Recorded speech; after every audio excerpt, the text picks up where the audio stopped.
So there's the problem, however, when you get to ethical issues, because there's no objective standard to measure ethics.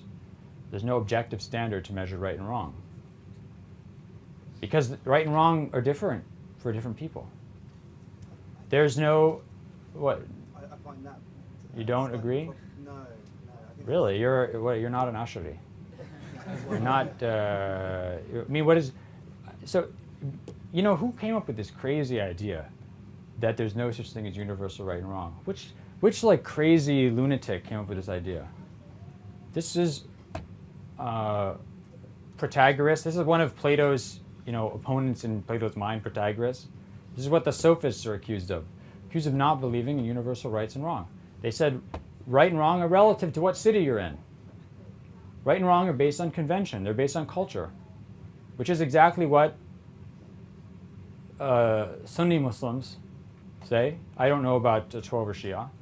I'm not saying, I just don't know the answer to that. Is that right and wrong are conventional. They're based on place and time. And if you want to make universal arguments for that, you better come up with some way to justify that. The Muslim answer is that the universal answers can be provided by Scripture, by revelation from God.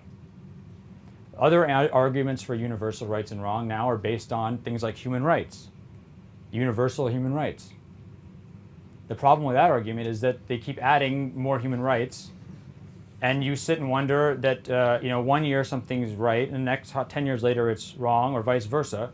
And so one wonders how truly universal this can be, or to what extent I should be sacrificing my religious values for a system of values that seems to change every decade.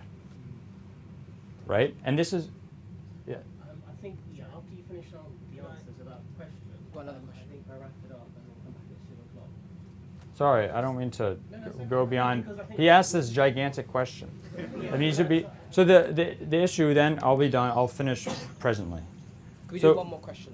And then you after that? So the issue, the question is, how do you determine what's right and wrong? Yeah, And one has to. I wasn't arguing for a position. I was just saying, is it reasonable and should be accepted as an opinion, a valid opinion, given the answer to your second question with all the options?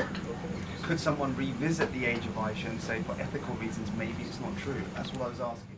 Yeah, I mean, you could do that, but then my question would be, what motivates you? And this is what people like Ahmed Shakir, who wrote against Abbas al-Aqad, wrote. They said, why are you doing this? What you're admitting, what you're saying is that the critics are correct.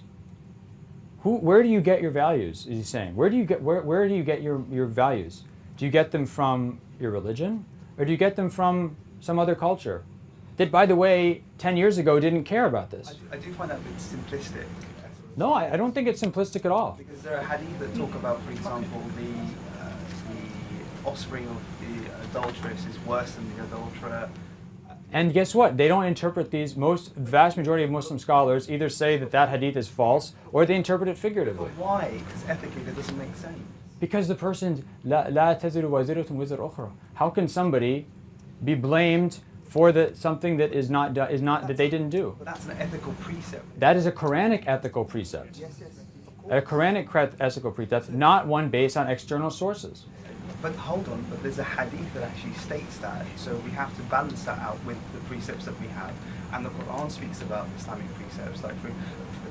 It's an absurd argument, because what you're saying is that effectively we cannot determine and identify justice without revelation. And I just think that when we look at the scholarly discourse, there are some issues that aren't stipulated by the Quran and the hadith, and they had to use that aql, their reason, to develop opinions. So I think. Look, I think if you want to talk about justice or equity in a specific situation, every day we use our reason to come up with what is just or equitable in a specific situation. And we don't necessarily refer to Scripture. However, no one is going to argue that my decision in this specific situation should be universally applied to all human beings in all places and all times, retroactively applied to people in the past and used to judge them. That's nonsense. So there's a difference between using reason to come up with justice or equity in a specific situation and saying that it can derive universal principles that should be applied to all. That's what I'm arguing. Can we come back? I wasn't arguing for absolute morality. Yeah.